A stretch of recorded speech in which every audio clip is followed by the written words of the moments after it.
My rationale.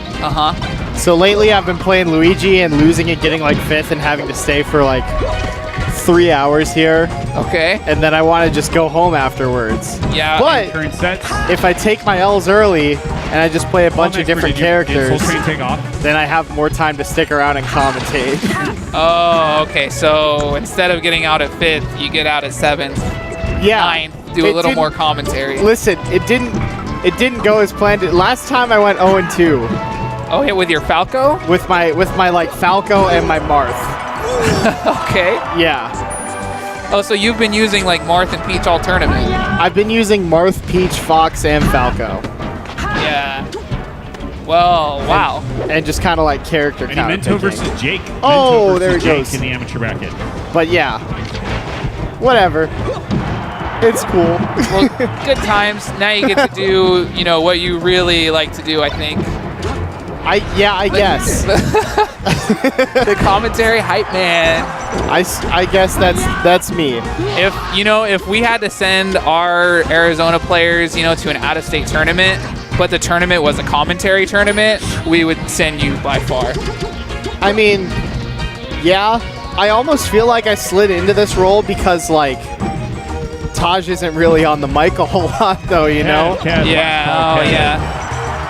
And he's got a legacy advantage, right? You've kind of, well, you dabbed on someone before. You got a little e-fame from that. I did do that. That got a couple views. What the fuck else? I don't know. My Pepsi Sports Twitter account, I guess.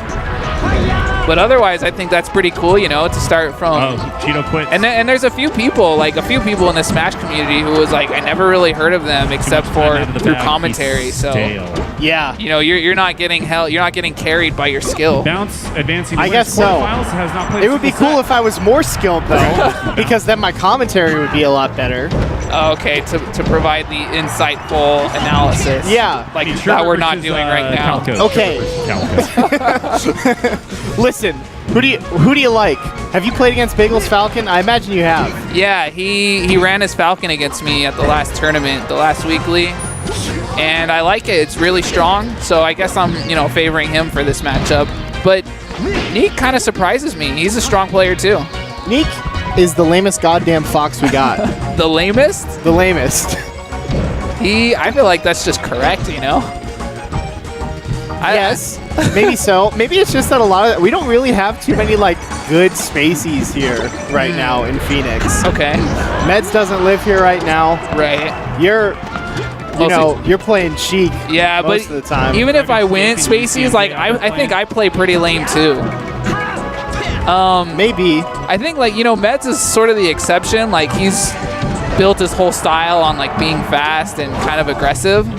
But I really believe that Melee is a sort of defensive-oriented game. So having strong defense is just going to be like stronger overall. It's kind of like the correct way to play, in my opinion. Yeah. So I don't generally see it as lame. I generally see it as like smart. Me and Bagelz were actually talking about the last week when you were playing how you're kind of good at just not pushing interactions that don't need to happen. Right. Yeah. Not putting yourself in bad situations. Definitely. So I can see where that mindset would come from. Because, I don't know. After if you've played this game long enough and you get comboed enough times, it's just like, I think I'm done getting comboed. I don't want to I don't want to run into this situation. I know that I'll get hit here. So it's, yeah. And, I think I've got some room to grow with that because there's probably opportunities that I miss, maybe advantages that I could push a little bit further, but I'm a little playing a little too cautiously and I don't push them. Right. But we'll see. I'll try to get there. Yeah, it's a weird balance to find in Melee. And I think a lot of even top players have really different mentalities about that. Yeah. Like, I remember there's like the J-Man and Hacks dichotomy where like J-Man's all about like running back and shooting short hop double lasers, and Hacks sees that as like conceding stage position, so it's better to just like stay within that range where Fox is threatening and not necessarily like going in all the time. Yeah. But just like being in someone's zone. Right.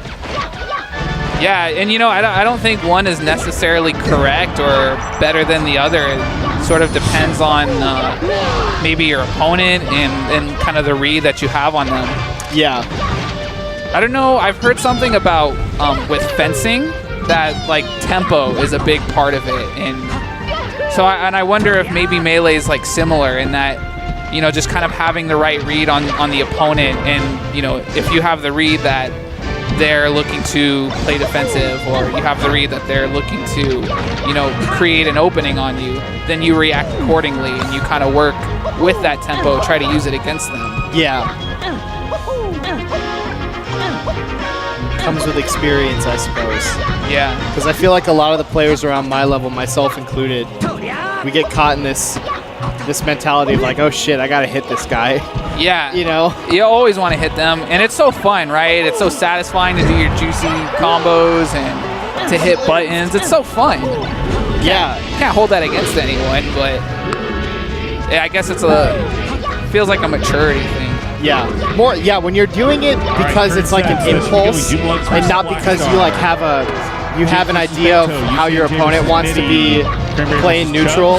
Yeah. Then that's when it becomes a problem, I think. Right.